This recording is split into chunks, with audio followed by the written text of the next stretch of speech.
පසුගිය පාඩමේදී අපි කතා කරන්නට ආරම්භ කළේ පරමාණු වල ස්කන්ධය මනින්නේ කොහොමද කියන එක. එතකොට අපි එතනදී විස්තරාත්මකව කතා කරා මේ පරමාණු වල ස්කන්ධය මැනීමේදී පාවිච්චි කරන සාමාන්‍ය පරමාණුක ස්කන්ධය කියන එක. ඊළඟට කිසියම් පරමාණුවකට අදාළව ඒ පරමාණුවේ සාපේක්ෂ පරමාණුක ස්කන්ධය කියන්නේ මොකක්ද කියන එක. ඊළඟට කිසියම් මූලද්‍රව්‍යයක සාපේක්ෂ පරමාණුක ස්කන්ධය කියන්නේ මොකක්ද? මේවා අතර පවතින වෙනස්කම් මොනවද කියන එක. හොඳයි. එතකොට අපි අද පාඩමේදී තවදුරටත් ඉදිරියට කතා කරනවා. ඒතර අපි ඉස්සලම කතා කරන්න හදන්නේ සාපේක්ෂ අණුක ස්කන්ධය කියන සංකල්පය. සාපේක්ෂ අණුක ස්කන්ධය.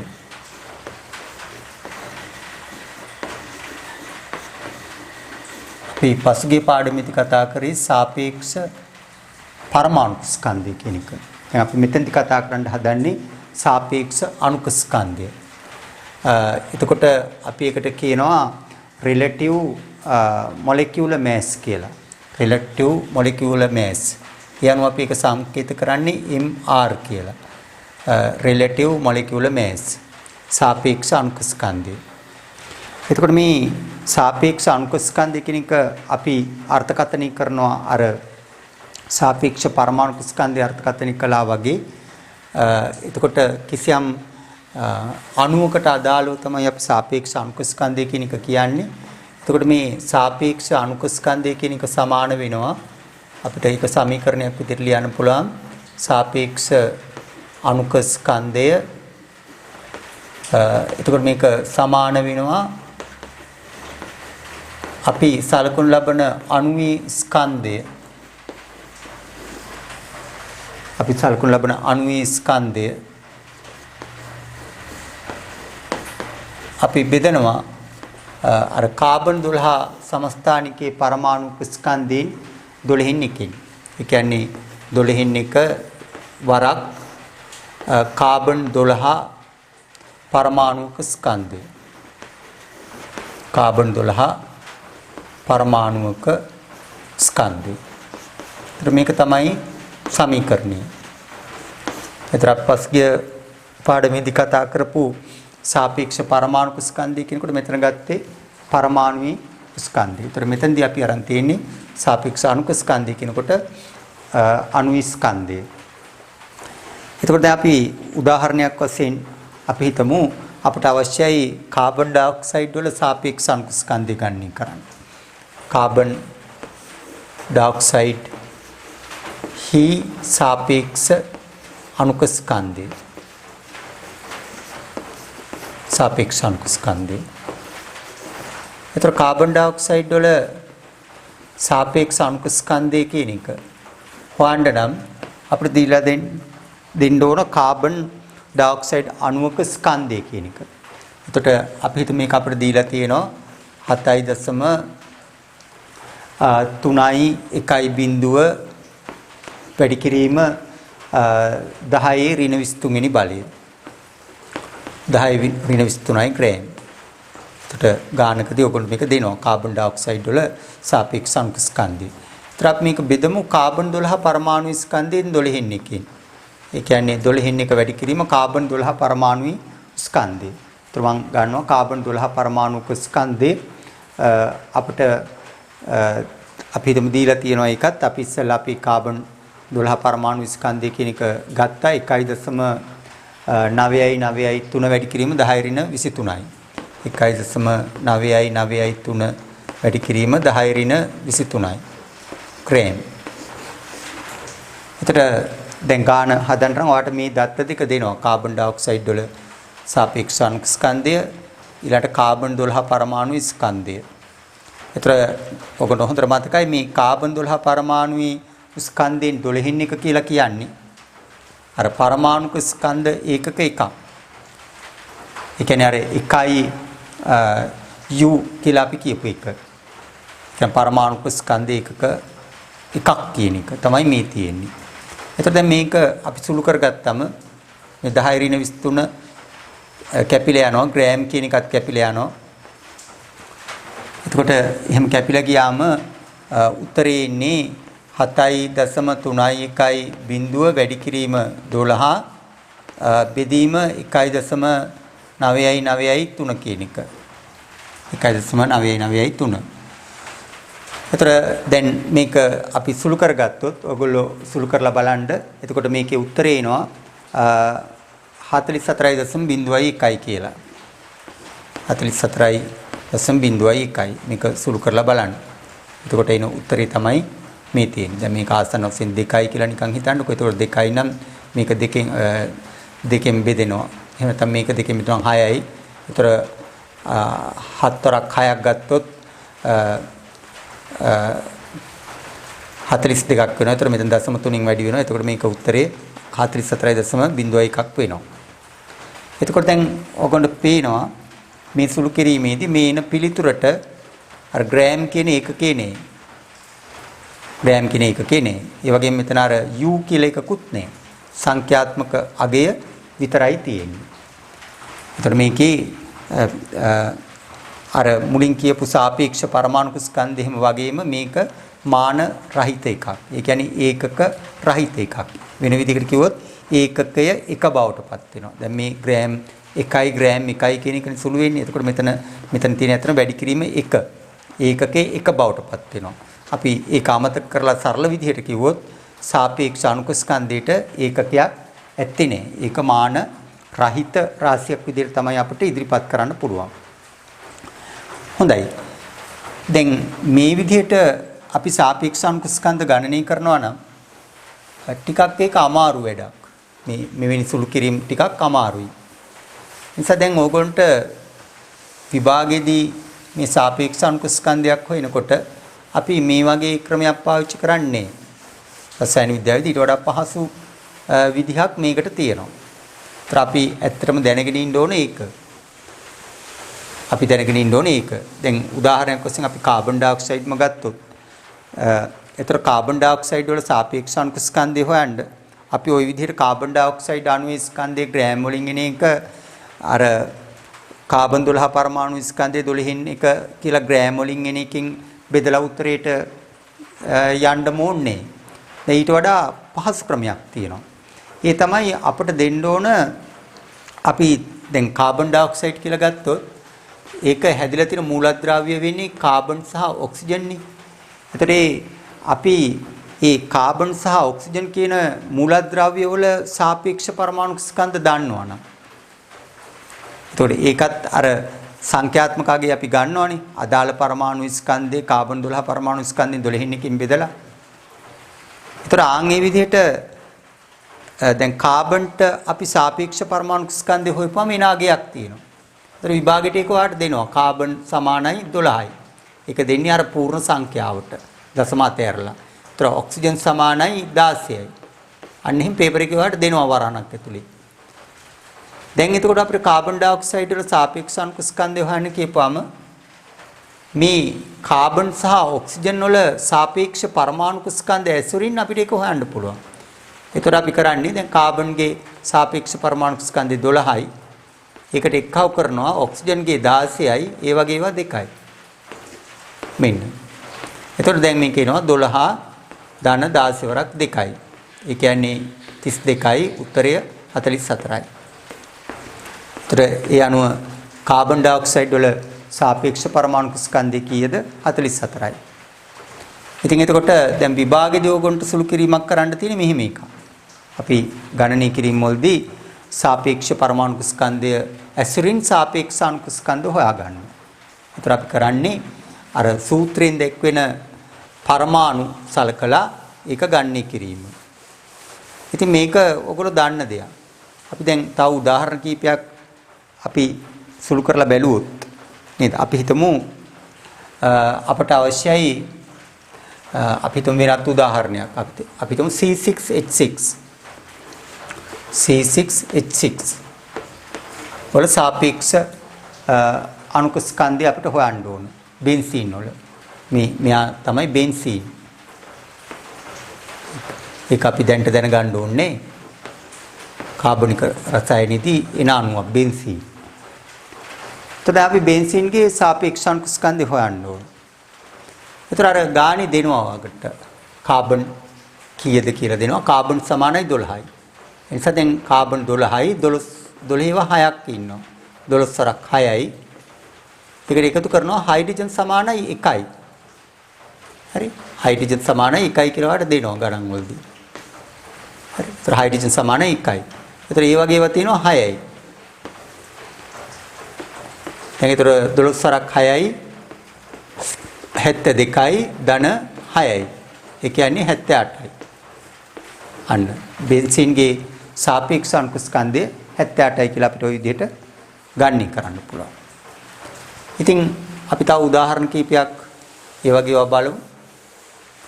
දැන් ඔයා හිතන්න ඔයාලට ඕන එතනෝල් C2H5OH එතනෝල්.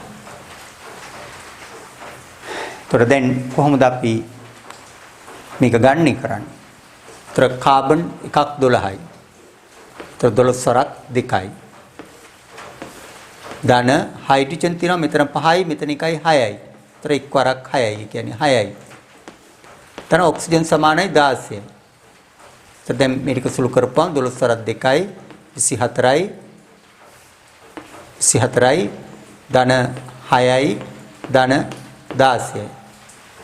එතකොට සුළු කරලා බලන්න. එතකොට එනවා 6යි 4යි 10යි 10යි 6යි 16යි එකක් ඉතිරි 6යි 8යි 9යි sorry. එතකොට මෙතන එනවා 2යි 1යි 3යි අර ඉතුරු එකයි 4යි. 4යි. එතකොට 46ක් වෙනවා. එතකොට C2H5OH හරි 24යි 24යි 6යි 30යි 30යි 16යි 44 6යි. උතර ගන්න කරගන්න පුළුවන් අපිට. දැන් අපි තවත් උදාහරණයක් අපි තමු C6H12O6 C6H12O6 C6H12O6 කියන්නේ ග්ලූකෝස්. ඒතර දැන් එහෙනම් ගන්න කරන්නේ කොහොමද? 12 වරක් 6යි ධන 1 වරක් 12යි ධන 16 වරක් 6යි. ඒතර මෙතන 72යි ධන 12යි ධන 16 වරක් 6යි. 6 වරක් 6යි 36යි 3ක් ඉතිරි 6 වරක් 1 6යි 3යි 9යි 96යි. ඒතර මේ ටික එකව කරලා බලන්න. එතකොට ඔයාලට උත්තරේ එනවා 180යි. අනිවාර්යයෙන් මේ මෙහෙම ගණන් හදනකොට මේ වරහණක් දාලා හදන්න. එතකොට වරදින්නේ නැතුව අපිට හදන්න පුළුවන්. ඉතින් ওই විදිහට දැන් ඕනම එකක් ගණනය කරන්න පුළුවන්. අපි හිතමු අපට අවශ්‍යයි ගණනය කරන්න ඇමෝනියම් ක්ලෝරයිඩ්. හරි ඇමෝනියම් ක්ලෝරයිඩ්. එතකොට දැන් ඔයාලට පුළුවන් ගණනය කරලා බලන්න.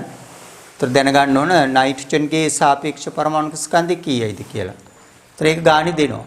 n සමානයි කියලා දෙනවා 14යි. හරි n සමානයි 14යි. එතකොට හයිඩ්‍රජන් සමානයි 1යි. ක්ලෝරින් සමානයි ඔයගොල්ලෝ දෙනවා සාපේක්ෂ පරමාණු ස්කන්ධය 35.5යි. ඒ දෙන එක තමයි ගන්නෙ. අපි මතක තියාගෙන යන්න ඕනේ ඒවා. ප්‍රශ්න පත්‍රයේ දෙනවා. ඒතර අපිට දෙන අගයන් තමයි අපි ආදේශ කරන්නේ. ඒක හොඳට මතක තියාගන්න. විභාගයේදී ප්‍රශ්න පත්‍රයේ දී ඇති දත් වලට අනුව තමයි ගාන හදන්නේ. අපි ගෙදරින් අරන් යන දත් වලට ගාන හදන්නේ නේ. ඒතර දැන් මෙතන එනවා. ඒතර නයිට්‍රජන් 1යි නේ. එතකොට 14යි. ධන හයිඩ්‍රජන් 4යි. ක්ලෝරින් 35.5යි.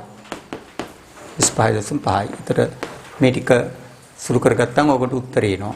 එතකොට 14යි 4යි 18යි 35.5යි. ඒතර උත්තරය 5යි 8යි 5යි 13යි 3යි 53.5යි. 53.5යි. right. ඉතින් එහෙනම් දැන් ගැටලුවක් නෑ. මේ විදිහට හදා ගන්න පුළුවන්. එහෙනම් දැන් ඔන්න ඔයගොල්ලෝ දන්නවා සාපේක්ෂ අණුක ස්කන්ධය හොයන්නේ කොහොමද කියලා. ඒතර සාපේක්ෂ අණුක ස්කන්ධය හොයනවා නම් අපිට සාපේක්ෂ පරමාණුක ස්කන්ධය ගැන අපිට දීලා තියෙන්න ඕන. ඒතකොට මේ දීලා තියෙන සාපේක්ෂ පරමාණුක ස්කන්ධය ගැන ආදේශ කරලා අපිට පුළුවන් සාපේක්ෂ අණුක ස්කන්ධය ගණනය කරන්න අපිට දීලා තියෙන අණුයි. ඉතින් රසායනික ගණනය කිරීම වලට යනකොට දැන් අපි මේ පස්වෙනි වීඩියෝ කරන්නේ. ඉතින් ඔයගොල්ලෝ තාමත් බලන්නේ තාම ගණන් හදන්න පටන් ගත්තේ නෑනේ. ඔන්න දැන් අපි චුට්ටක් පටන් ගත්තා. දැන් අපි ඊළඟ කොටස් වලට යනකොට අපිට මේ ගණනය කිරීම අපි කරන්නම ඕන එකක්. මේක දන්නේ නැතුව අපිට රසායනික ගණනය කිරීම කරන්න බෑ. ඒ නිසා මේක හොඳින් තේරුම් ගන්න. ඒක අසීරු දෙයක් නෙවෙයි. හොඳයි. අපි ඊළඟට එනවා. දැන් ඔය කිව්වේ සාපේක්ෂ අණුක ස්කන්ධය. ඊළඟට දැන් තව සංකල්පයක් තියෙනවා. අපි මේ වෙනස තමයි දන්නේ නැත්තේ. අපි හිතන මේ ඔක්කොම එකයි කියලා. එකයි නෙවෙයි. අණුක ස්කන්ධය. අණුක ස්කන්ධය කියන්නේ මොකක්ද? ඒකට දැන් සාපේක්ෂ අණුක ස්කන්ධය නෙවෙයි මම කියන්නේ. අණුක ස්කන්ධය. නැත්නම් molecular mass. නැත්නම් molecular weight. එතකොට දැන් අපි පුරුදු වෙලා තියෙනවා සාපේක්ෂ අණුක ස්කන්ධයයි අණුක ස්කන්ධය කියන්නේ එකක් කියලා කියන්නේ. එතකොට ඒක ඇත්තට එහෙම නෙවෙයි. ඒකේ තියෙනවා පොඩි වෙනසක්.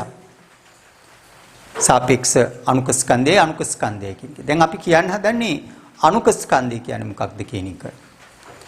ඒතර ඇත්තට මේ අණුක ස්කන්ධය කියලා කියන්නේ අපි සලකුණු ලබන අණුවක පවතින සියලුම පරමාණු වල පරමාණුක ස්කන්ධ වල එකතුව.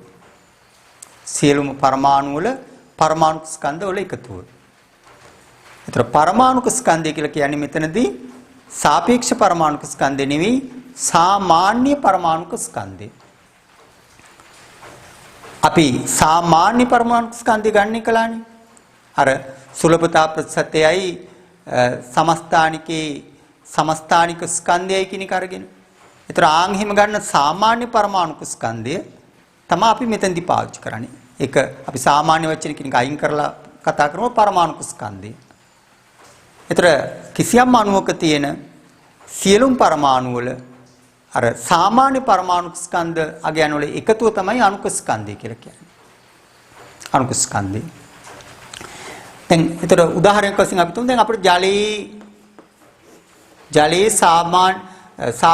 ජලයේ අණුක ස්කන්ධය හොයන්න ඕන. ජලයේ අණුක ස්කන්ධය. ඒතර කොහොමද අපි ජලයේ අණුක ස්කන්ධය හොයන්නේ? එතකොට අපි කරන්න ඕන ජලයේ හැදිලා තියෙන හයිඩ්‍රජන් පරමාණු දෙකකිනුයි ඔක්සිජන් පරමාණුකකිනුයි. එහෙනම් හයිඩ්‍රජන්ගේ සාමාන්‍ය පරමාණුක ස්කන්ධය දෙකකින් වැඩි කරලා ඒකට එකතු කරනවා ඔක්සිජන්ගේ සාමාන්‍ය පරමාණුක ස්කන්ධය. එච්චරනේ. හැබැයි දැන් ප්‍රශ්නයක් තියෙනවා. දැන් ප්‍රශ්නේ මේකයි. අපිට දැන් නිකම්ම දුන්නම දැන් හයිඩ්‍රජන් කියපුවම හයිඩ්‍රජන් පරමාණු වර්ග 3ක් තියෙනවා. හයිඩ්‍රජන් පරමාණු වර්ග 3ක් තියෙනවා. ඒ කොහොමද? හයිඩ්‍රජන්ට සමස්ථානික 3ක් තියෙනවා. ප්‍රෝටියම් තියෙනවා, ඩියුටීරියම් තියෙනවා, ට්‍රිටියම් තියෙනවා. එතකොට ওই හයිඩ්‍රජන් පරමාණු වර්ග 3 ගත්තම ඒ එක් හයිඩ්‍රජන් සමස්ථානිකේ පරමාණු ස්කන්ධ සමාන නෑනේ. ඒක වෙනස්. ඒ වගේම ඔක්සිජන් පරමාණු වර්ග 3ක් තියෙනවා. ඔක්සිජන් 17 තියෙනවා, ඔක්සිජන් 16 තියෙනවා, ඔක්සිජන් 18 තියෙනවා. එතකොට ඒවා එකිනෙකට වෙනස්. හොඳට තේරුම් ගන්න මේ කරුණ. අන්න එහෙම සලකපුවාම දැන් අපිට ජලයේ අණුක ස්කන්ධය හොයනකොට අපිට ප්‍රශ්නයක් එනවා කොයි හයිඩ්‍රජන්ද තියෙන්නේ මේකේ අර සමස්ථානික තුنين කෝකද කියන එක. ඔක්සිජන් සමස්ථානික වලින් කෝකද කියන එක. ඒ අණුව අණුක ස්කන්ධය එකිනෙකට වෙනස් වූ ජල අණු වර්ග ගොඩක් තියෙනවා. ගොඩක් තියෙනවා. හොඳට තේරුම් ගන්න.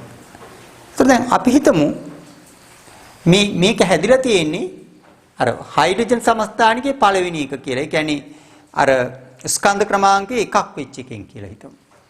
ඒ කියන්නේ ප්‍රෝටෝනයක් විතරක් තියෙන එකෙන් කියලා හිතමු. දැන් ඔක්සිජන් විදිහට අපි ගමු ඔක්සිජන් 16 කියන එක.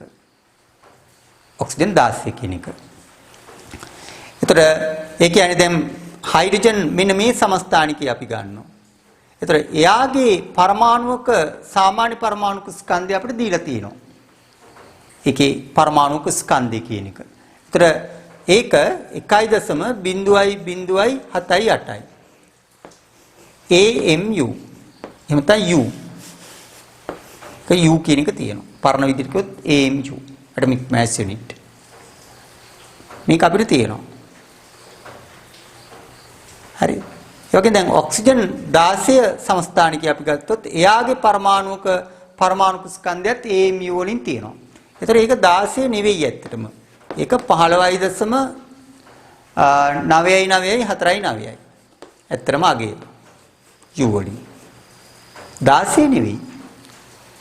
16 කියලා අපි ගන්නෙ ඔක්සිජන්ගේ සාපේක්ෂ පරමාණුක ස්කන්ධය. තමයි 16 වෙන්නේ. එතකොට මේ තියෙන්නේ අපි සලකන ලබන ඔක්සිජන් පරමාණුවකට අදාළව පරමාණුක ස්කන්ධය. දැන් විභාගෙට එන ගණන් හදනකොට මේවා මෙච්චරම අවශ්‍ය නෑ. නමුත් මේ තියරි එක ඔයගොල්ලෝ දැනගෙන ඉන්න ඕන. හරිම විශේෂ කරුණු. රයිට්. දැන් එහෙම ගත්තොත් දැන් මේ ජල අණුවේ අණුක ස්කන්ධය අපිට ගණනය කරන්න පුළුවන්. හයිඩ්‍රජන් පරමාණු දෙකක් ඉන්නවා. 0.0.7යි U කියන එකෙන් දෙන්නෙක් ඉන්නවා. ධන අර 15.999 U කියන ඔක්සිජන් කෙනෙක් ඉන්නවා. දැන් මේ ටික එකතු කරපුවා මේක තමයි. එතකොට අපි මේ සලකුණු ලබන හයිඩ්‍රජන් ගේ ප්‍රෝටෝනියම් සමස්ථානිකයයි ඔක්සිජන් 16 සමස්ථානිකයයි එක්කහුව වෙලා හැදෙන ජල අණුවක පරමාණු අණුක ස්කන්ධය වෙන්නේ. එතකොට දැන් මේ ටික සුළු කරපුවාම එනවා 0.5.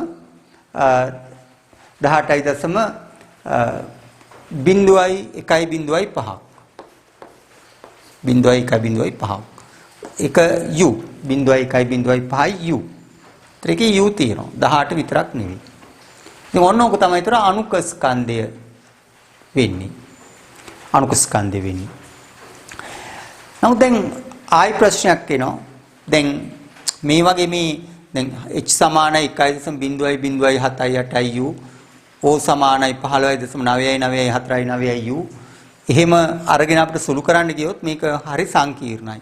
මේ දශම ස්ථාන ගොඩක් තියෙනවා. ඒතර ඒක අසීරු කාර්යයක්, කරදරයි ඒක. ඒ නිසා අපි දැන් සාමාන්‍යයෙන් විභාගෙදී ගණන් හදනකොට නේද දැන් අපි විතරන්නේ ලෝකෙ කොහෙදී වුණත් අපිට මේ හයිඩ්‍රජන් කියලා දෙන්නේ අර සාමාන්‍ය පරමාණුක ස්කන්ධය කියන එක.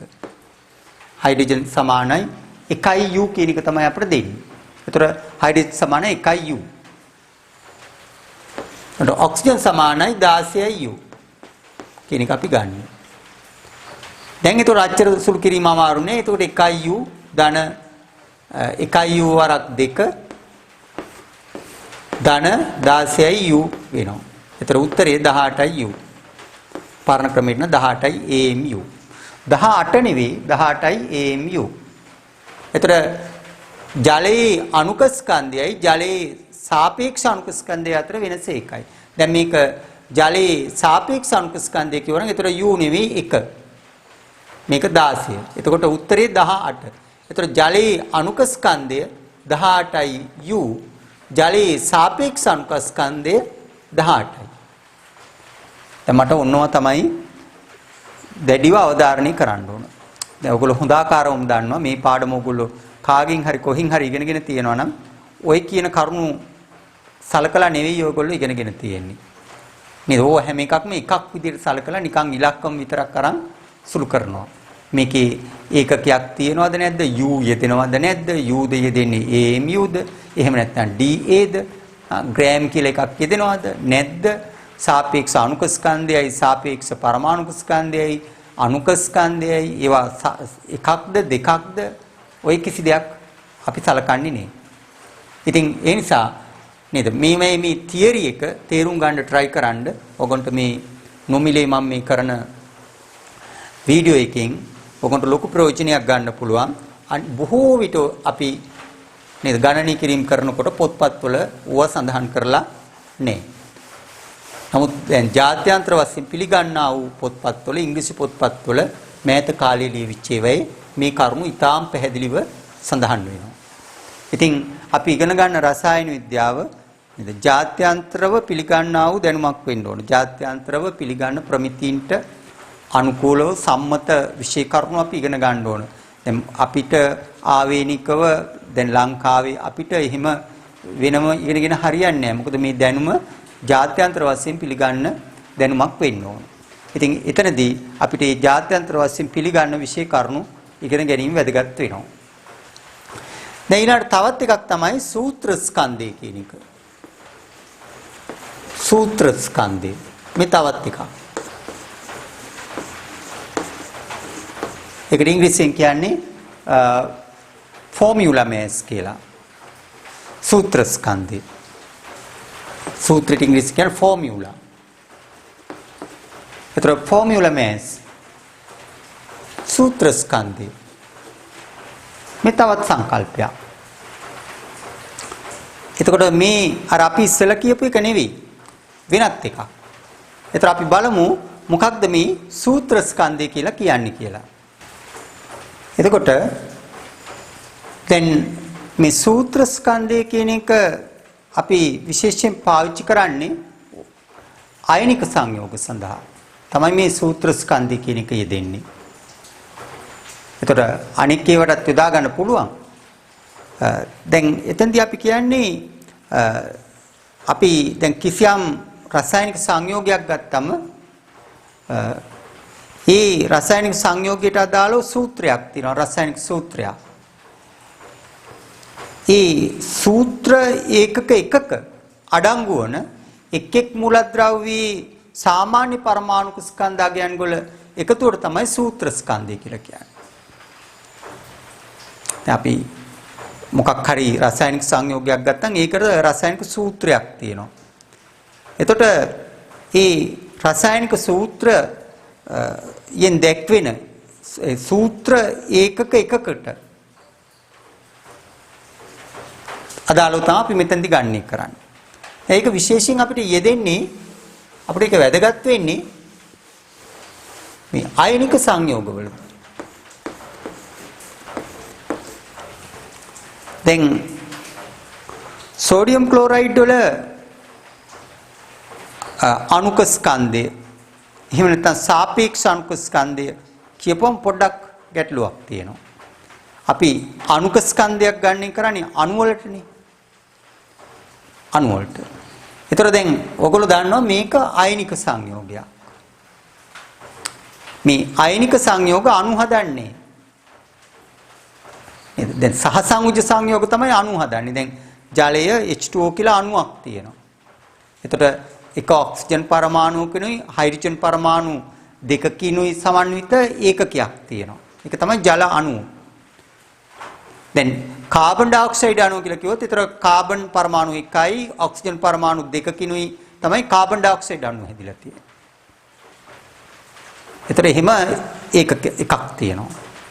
නැද සෝඩියම් ක්ලෝරයිඩ් කියලා කිව්වම ඒක හැදිලා තියෙන එක සෝඩියම් පරමාණුකිනුයි එක ක්ලෝරින් පරමාණුකිනුයි නෙවෙයිනේ. සෝඩියම් ක්ලෝරයිඩ් කියන්නේ අයනික දැලිසක්. අයනික දැලිසක්. අයනික ජාලයක්. ඒතර ඒකේ අර නිශ්චිත ජ්‍යාමිතික රටාවකට බැඳුණු සෝඩියම් අයන සහ ක්ලෝරයිඩ් අයන අති විශාල සංඛ්‍යාවක් තියෙනවා. අර ඇවොගැඩ්‍රෝ සංඛ්‍යාව වලින් කියන අති විශාල සංඛ්‍යාවක් තියෙනවා. ඉතින් ඒ නිසා අපි අයනික සංයෝගයක් ගත්තම අණුක ස්කන්ධය කියන එක ගැලපෙන්නේ. මොකද ඒගොල්ලෝ අණු හදන්නේ නැති නිසා. ඉතින් ආන් එතනදී අපි මේ සූත්‍ර ස්කන්ධය කියන එක ගන්නවා. ඒතර සූත්‍රයෙන් දැක්වෙන සූත්‍ර ඒකක එකකට අදාළව තමයි අපි ඒක ගන්න කරන්නේ. එතකොට දැන් මෙතන සූත්‍ර ඒකක එකක් ගත්තොත් ඒකේ එක සෝඩියම් එකකුයි එක ක්ලෝරින් එකකුයි තියෙන්නේ. ඉතින් එතකොට අපි ඒකට අර සෝඩියම්ගේ සාමාන්‍ය පරමාණු ස්කන්ධය සහ ක්ලෝරින්ගේ සාමාන්‍ය පරමාණු ස්කන්ධය ඇසුරින් අපිට සූත්‍ර ස්කන්ධයක් ගන්න කරන්න පුළුවන්. දැන් සෝඩියම්ගේ සාමාන්‍ය පරමාණු ස්කන්ධය 23යි U. දැන් ක්ලෝරින්ගේ සාමාන්‍ය පරමාණු ස්කන්ධය 35.5යි U. එතකොට දැන් මේ ටික එකහව කරපුවාම එනවා 58.5යි U කියලා සූත්‍ර ස්කන්ධය. සූත්‍ර ස්කන්ධය. එතකොට ඒ කියන්නේ U කියන එක තියෙන සූත්‍ර ස්කන්ධය. ඉතින් දැන් විභාගයට ගණන් හදනකොට ඕවා උච්චරම ඇත්තරම බලන්නේ නැහැ. නේද? අපි සුළු කිරීම වලට ලකුණු දෙනවා. නමුත් නේද? එතන ගැටලුවක් තියෙනවා. හරියටම ගත්තොත්. ඒ නිසා දැන් ආව විෂය නිර්දේශේ ඕගොල්ලන්ට බහුවර්ණ ප්‍රශ්නිකති වගේදී දැන් මේ කරුණු ඕගොල්ලෝ දන්නවද කියන එක අවශ්‍ය නම් බලන්න පුළුවන්. ඉතින් සාමාන්‍යයෙන් එහෙම ප්‍රශ්න පත්‍රයේදී අහනවා අඩුයි. ඒකට එක හේතුව තමයි අපි ඒවා නේද අහන්න තරම් දේවල් නෙවෙයි නිකන් අපි ඒවා දන්නවා කියන පදනම තමයි ඉන්නේ.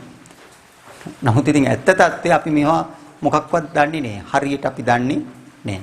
ඉතින් ඒ දන්නේ නැති බව ප්‍රශ්න පත්‍රයේ හදන අය දැනගත්තොත් නේද මේක වුණත් අහන්න හොඳ ප්‍රශ්න තමයි මේවා. හරි. දැන් අපි තව උදාහරණයකට ගියොත් අපි හිතමු අපිට ඕන කොපර් සල්ෆේට් වල සූත්‍ර ස්කන්ධය ගන්න කරන්න. ඒතර අපි මේ කොපර් දැනගන්න ඕන සාමාන්‍ය පරමාණු ස්කන්ධය, සල්ෆර් දැනගන්න ඕන, ඔක්සිජන් දැනගන්න ඕන. ඒක පේපර් එකේ දෙනවා. ඒතර අපි හිතමු කොපර්ගේ අගය දැන් පේපර් එකේ අපිට දෙනවා 63.5යි කියලා.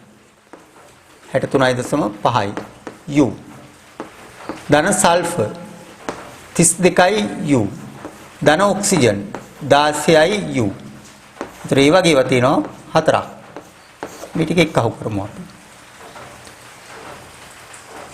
එතකොට එනවා 63.5යි 63.5යි U 32යි U 16 වරක් 4යි. ඒතර 6 වරක් 4යි 24යි 64යි. ඒතර මේ ටික එක්කහුව කරන් එන එක තමයි උත්තරය. එතකොට මෙතන එනවා 7යි 9යි 6යි 6යි 12යි 15යි 159.5යි 159.5යි U.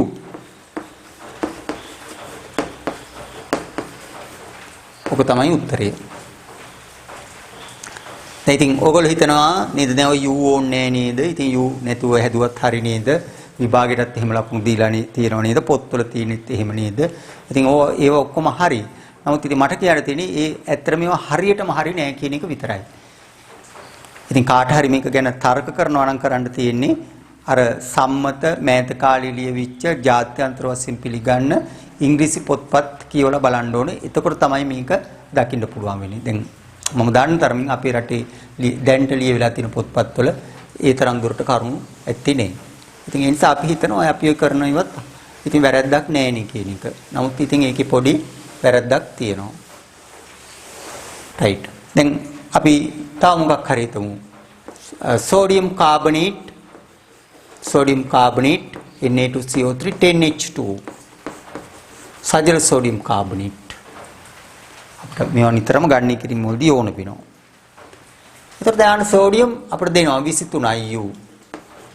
ඒ වගේ ඒවා දෙකයි.